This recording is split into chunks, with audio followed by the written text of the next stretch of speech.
Aleluia. Você pode se assentar nesse momento.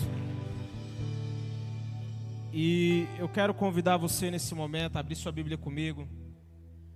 No livro de 2 Coríntios, no capítulo de número 4. 2 Coríntios, capítulo de número 4. Eu vou ler apenas um verso. Você pode acompanhar. 2 Coríntios, capítulo de número 4.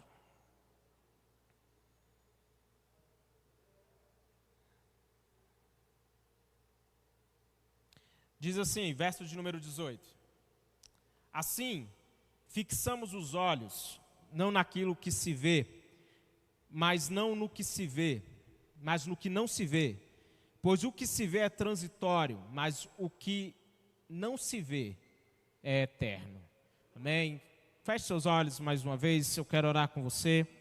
Que nessa noite o Espírito Santo fale conosco através da Tua palavra. Que possamos discernir a Tua voz, discernir aquilo que o Senhor quer falar conosco para a honra e glória do Teu santo nome. Pode dar um glória a Deus, um aleluia bem forte? Amém. Querido, esse texto, eu acho ele bem interessante. Paulo aqui, ele está dando instruções para a igreja de Coríntios. E eu acho bem paradoxo ele dizer para nós olharmos para aquilo que não se vê. Entenda que o que o Paulo está dizendo aqui é para onde nós devemos colocar o nosso foco. Existe uma frase que vai dizer que tudo aquilo que nós focamos aumenta. E é interessante que Paulo está dizendo aqui para nós não nos atentarmos, não olharmos, não fixarmos os nossos olhos naquilo que se vê. E talvez o que você esteja vendo hoje não seja muito positivo. Quando nós olhamos, por exemplo, para o cenário político, não é nada muito positivo. Quando nós olhamos para o cenário econômico, não é muito positivo. Quando nós olhamos talvez para as suas circunstâncias, para as nossas circunstâncias, para aquilo que nós estamos vivendo, não é muito positivo. Olhar para as coisas naturais é natural.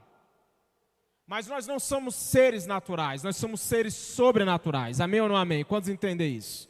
Você não é uma pessoa qualquer, você não é alguém comum, você é alguém sobrenatural, criado para andar na presença de Deus. Você foi comprado por um alto preço, você não é alguém comum.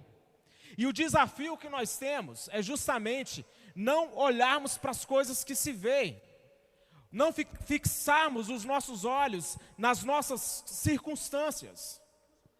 E Paulo aqui está nos desafiando a olhar para o que não se pode ver. Ou seja, olhar além dos nossos problemas, olhar além do natural. Esse texto é muito desafiador, mais do que muitos acreditam. Fixar os nossos olhos naquilo que não se vê é muito desafiador. Por quê? Porque imagine Pedro, essa foi a sensação de Pedro. Não olhar para as ondas. A gente fala assim, nossa, Pedro, ele olhou para as ondas, afundou. Mas irmãos,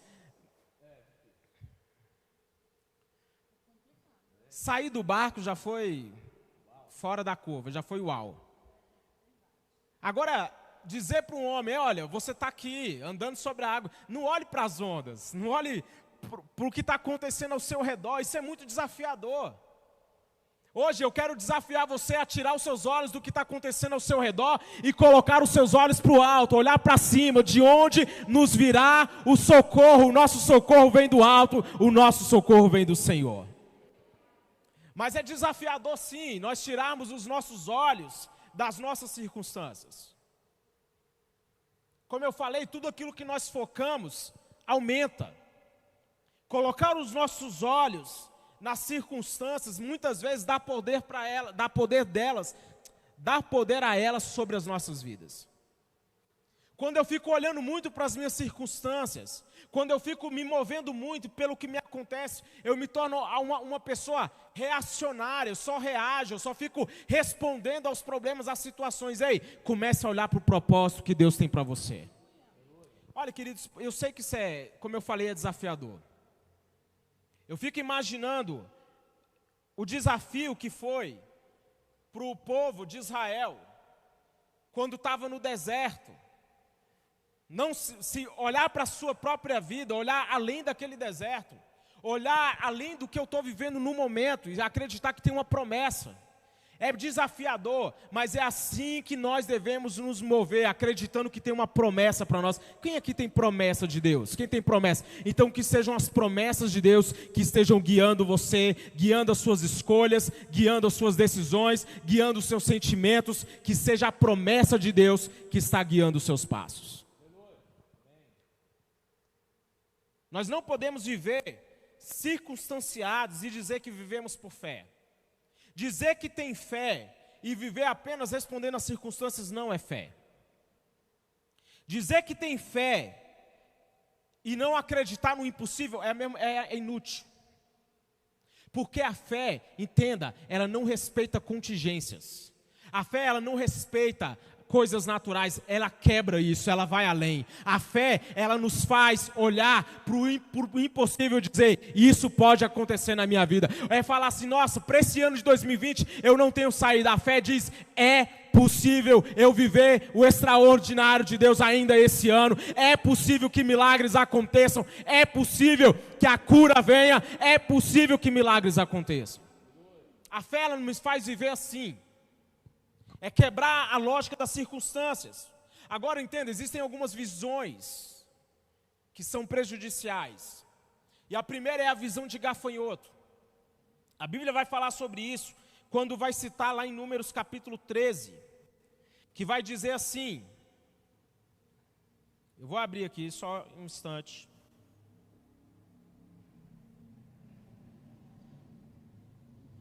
Diz assim, vimos também os gigantes, os descendentes de Enaque, diante de quem parecíamos gafanhotos a nós e a eles. Olha que texto. Um inimigo você já se vê como um derrotado. E aqui, aqueles homens, eles voltaram derrotados, eles olharam e falaram, eles são poderosos, eles vão nos devorar, eles vão nos comer, nós não podemos fazer nada contra aqueles inimigos. Eles não se enxergavam como alguém que podia vencer aquele inimigo, eles se viam como gafanhotos. Ei, como é que você tem se visto? Como você tem se visto diante desses desafios que nós estamos vivendo? Você talvez se enxergue, pastor, eu não tenho como fazer nada nesse tempo. A minha vida financeira, pastor, eu não tenho como sair dessa situação. Ei, não seja covarde. Não perca uma batalha antes de lutar ela. Não vá para uma batalha já se vendo como um derrotado. Você é mais do que vencedor em Cristo Jesus. Ei, toma posse dessa visão. Você é mais do que vencedor em Cristo Jesus. Aqueles 10 espias, eles mudaram o ânimo de todo o povo. Gente, esse texto é terrível. 10 homens que não conseguiam se enxergar de uma maneira positiva, acabou com o ânimo de todo um povo pereceu, eles tiveram que ficar 40 anos no deserto, por quê? Porque 10 homens foram incapazes de se enxergar como Deus os enxergava. A visão que você tem de você mesmo é muito importante. A visão que você tem de si mesmo é importante. Se você se vê como um derrotado, tem gente que acha que isso é cristão. Irmão, isso não é cristão. Se vê como um coitadinho, um pobrezinho, tadinho de mim, isso não é cristão. Isso aí é o que o diabo quer que você pense. Isso é mentalidade de mendigo. Tem muita gente que está como um mendigo no palácio. É a tal da síndrome do impostor. Ele olha para a vida dele e fala assim, eu não posso ter isso. Eu não posso ter aquilo. É aquela história, né? Você vai comer num restaurante caro, aí você se sente mal porque tem alguém passando fome. E por aí vai. Tem gente que vive com essa... É o complexo do vira-lata. Dizem que o brasileiro sofre disso. Fala assim, eu não. Fala forte, irmão. Fala assim, eu não. Só de raça, né? O povo, os espias, eles nutriam um sentimento de inferioridade. E essa visão de inferioridade, se ver como alguém inferior, é muito nociva. Entenda, existe uma diferença entre a Bíblia nos ensina a considerar o outro como superior, mas isso não significa que eu me vejo de forma inferior, significa que eu sou capaz de valorizar os dons, os talentos, eu sou capaz de abençoar alguém, não significa que você é alguém que não mereça. Esses dias eu estava vendo uma pessoa fiel, ela vai ser salva e ela acredita que a fé dela vai fazer com que ela seja salva. E as pessoas falando, ninguém merece. Porque ninguém merece. Ei, o preço já foi pago na cruz do Calvário. Você é um santo de Deus. Quantos aqui são santos aqui? Querido, entenda, fé e fidelidade nos habilita a viver em salvação. Se você com a tua boca confessares e com o teu coração creres, sereis salvos. Mas muitas vezes nós vivemos uma vida fora desse padrão, acreditando que nós não somos merecedores. De fato, não é por nossa força. Não quer dizer que eu conquistei, mas Cristo conquistou. Não é porque eu fui capaz, mas porque Ele fez. Porque Deus não se baseia conosco baseado naquilo que nós fizemos, mas naquilo que Jesus fez em nosso favor. Ele pagou o preço. Ele se sacrificou. Para quê? Para que nós tivéssemos um lugar à mesa. E eles tinham uma visão de inferioridade. E isso é muito, a visão de se ver como um derrotado, contaminou o ambiente. E eu quero desafiar você a mudar a sua visão de você mesmo. Ei, se enxergue como alguém que pode fazer. Quando você tiver um desafio, uma entrevista de emprego, eu vou conseguir. Ei, se você está com um projeto para ter sua empresa, acredite, você vai conseguir. Eu não vou casar, pastor, eu acho que não é para mim isso. Não, acredite, você pode casar. Quem aí, deixa para lá. A Bíblia diz em Romanos que em todas as coisas nós somos mais do que vencedores. Levanta suas mãos e fala assim, em todas as coisas. Fala forte, em todas as coisas. Eu sou mais do que vencedor. Nas lutas que você tem amanhã, nos desafios que você tem para essa semana, nos desafios que você tem para esse ano, você pode todas as coisas, porque você é mais do que vencedor. Isso é poderoso, irmão. Quando você começa a internalizar essas palavras, você para de se ver como um fracassado. Agora entenda, Jesus disse, no mundo vocês tereis aflições. Eu acredito que a vida é cíclica, né? Há momentos que nós estamos bem, tem hora que a coisa está lá mais embaixo, mas nós estamos avançando. Eu estava conversando com uma pessoa sobre isso ontem. Tem momentos que você vai estar bem, as coisas vão estar fluindo, mas acredite, vai ter hora que vai ter luta também. Não é só triunfo e só vitória e só alegria, não. Mas é de fé em fé, é de glória em glória. Então você pode falar assim, pastor, hoje eu estou assim, eu estou embaixo. Mas mesmo aí, você vai ver Deus agindo em seu favor. Mesmo quando as coisas estão difíceis, você vai falar assim, eu sei que o meu Senhor está comigo. Mesmo quando está difícil, mesmo quando está duro, eu estou sentindo que Ele está comigo. Eu sei que Ele está cuidando de mim. Eu sei que essa batalha não é para a minha morte. Eu sei que isso não é o fim do túnel. Eu acredito que amanhã o sol da justiça vai brilhar. Mais uma vez, o choro pode durar uma noite, mas a alegria ela vai vir ao amanhecer. Vai vir a alegria, irmão. A luta não é definitiva e não é fatal. Então, a visão de gafanhoto ela precisa ser vencida. E nós precisamos começar a enxergar as coisas além do natural. Olha só Ló, ele viu todo o vale do Jordão, que era bem irrigado até Zoar, como o jardim do Senhor. Isso se deu antes do Senhor destruir. Ló olhou para aquilo que tinha aparência. E aqui é o problema que muita gente se move apenas pela aparência. Olha para as coisas, do jeito e acha que o belo ali, aquilo que tem estética, é o melhor. Acredite, o diabo não vai chegar te tentando de chifre, irmão. Não vai aparecer em você com chifre, com aquele tridente. Não, o diabo não vai aparecer assim, tá? Cuidado. Ele aparece com propostas que parecem muito agradáveis. A fruta que não deveria ter sido comida, ela era desejável aos olhos e boa para dar entendimento, mas não era para comer. Tem coisas que têm uma estética boa, uma aparência bacana, mas não é para nós. Fala para o seu irmão ainda que ele esteja um pouquinho longe, não é para nós. Ló olhou para aquilo que tinha aparência. E por causa disso, olha só o resultado. Ele foi levado como um prisioneiro. Abraão escolheu homens da sua casa para ir lá resgatá-lo.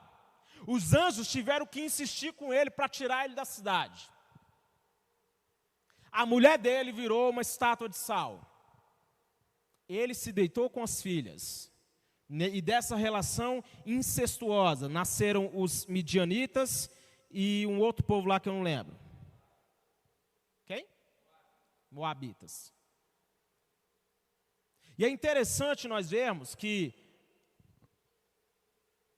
Ló se moveu apenas pela aparência e teve consequência. Ei, querido, comece a olhar as coisas além do natural. Eu já estou vendo o amanhã, eu já estou vendo depois dessa pandemia, eu já estou acreditando que dias melhores estão me esperando, eu já estou crendo que essa situação toda que nós estamos vivendo, esse caos político que nós estamos vivendo, isso tudo vai passar e nós veremos coisas boas acontecendo nas nossas vidas. Irmão, se você não está acreditando nisso, sinto muito. Depois que Ló se separou de Abraão, Deus desafiou Abraão a olhar além dos limites naturais. Eu gosto muito desse texto. Deus fala para Abraão: Abraão, de onde você está, olhe para o norte, olhe para o sul, para o leste, para o oeste. Toda a terra que você está vendo, eu darei a você a sua descendência para sempre. Deus desafiou Abraão. Ei, Abraão, eu quero que você olhe para todos os lados. Aquilo onde você conseguir enxergar, eu vou te entregar. Ei, eu quero que você profetizar sobre a sua vida. Levante suas mãos. Aquilo que você conseguir enxergar, eu quero profetizar no nome de Jesus. É aquilo que Ele vai entregar para você. É aquilo que Ele vai te dar por herança. Então começa a colocar os seus olhos no impossível, naquilo que parece ser inalcançável hoje, porque é aquilo que Deus vai entregar para você. Abraão foi desafiado a olhar além dos olhos naturais. E no texto diz que Deus o levou para fora da tenda. E disse ele: olhe para o céu. Olha o que Deus faz. Olhe para o céu. Conte as estrelas. E Deus já fala assim, ó, se é que podes. Irmãos, aqui é um desafio. Deus está falando para ele: você não vai ser capaz de mensurar aquilo que eu vou fazer na sua vida. Ei, irmão, eu quero que você olhe para as estrelas e comece a contá-las se você puder. Porque aquilo que o que você for capaz de enxergar é aquilo que Deus vai entregar na sua vida, é aquilo que Ele vai te dar. Ei, você acredita nisso? Você pode falar assim: o meu casamento que eu estou esperando está longe de acontecer. As minhas finanças arrumadas, eu pagando as minhas dívidas, está longe de acontecer. Conta as estrelas, se é que pode, porque é aquilo que Deus vai fazer na sua vida. Ah, pastor, a cura está tão difícil. A promessa de Abraão foi: conta se é possível. E prosseguiu: porque assim será a sua descendência. Hoje o nosso desafio é enxergar além do natural. A Bíblia fala que sem visão o povo se corrompe. Querido, onde sua visão está te levando? Aonde a sua visão está te levando? Quais são as portas que sua visão está abrindo para você? Hoje eu estudando, eu estava lendo um livro, e eu vendo o autor falando algumas coisas que, como é poderoso uma visão. Como um homem de visão, ele é capaz de mudar a vida de muitas pessoas. Tudo hoje que nós temos como tecnologia, que nós nos beneficiamos, é porque alguém teve uma visão. Ei, aquilo que você quer viver na sua família, na sua casa, eu profetizo, Deus vai te dar uma visão. Deus vai te dar uma visão. Uma visão, entenda, é um norte. É um lugar para onde eu estou indo. Nós não somos daqueles que retrocedem nesse nome de Jesus. Eu quero concluir. Nesse texto que eu li, Paulo ele desafia o povo, ele desafia os coríntios dizendo: fixar os olhos não no que se vê, mas não naquilo que se vê, mas no que não se vê. Porque aquilo que se vê é transitório. Suas lutas são transitórias. Essa pandemia é transitória. A dívida, a dificuldade, a luta, é transitório. Existem promessas eternas para mim e para você. Se apegue a essa palavra. Se apegue a essas verdades. Se apegue àquilo que Deus disse ao seu respeito. Sentimentos de fracassado, todos nós aqui já tivemos. Se você não tem, Tem gente que eu acho bacana. Ela está sempre bem, né? Mas tem gente que não. Tem dia que ela se sente um derrotado. Quem aqui já sofreu alguma derrota na vida, levanta a mão. Todo mundo, né? Não é possível. Foi permanente?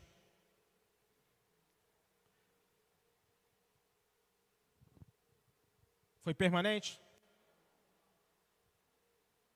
Nenhuma derrota, nenhuma dificuldade, nenhum fracasso é permanente. Então não se permita se definir assim. Não permita se enxergar assim. Mas acredite, fala assim: eu fui criado para as boas obras que o Senhor preparou de antemão para que eu andasse nelas. Eu fui criado para um propósito que não pode ser impedido pelo diabo. Não interessa as artimanhas, não interessa as setas que ele lançou contra você na sua mente, se sentindo fracassado, inadequado, ou palavras duras que você ouviu de alguém. Você é alguém que Deus ama, você foi criado por um propósito e Deus não vai deixar que nada impeça o propósito dele na sua vida.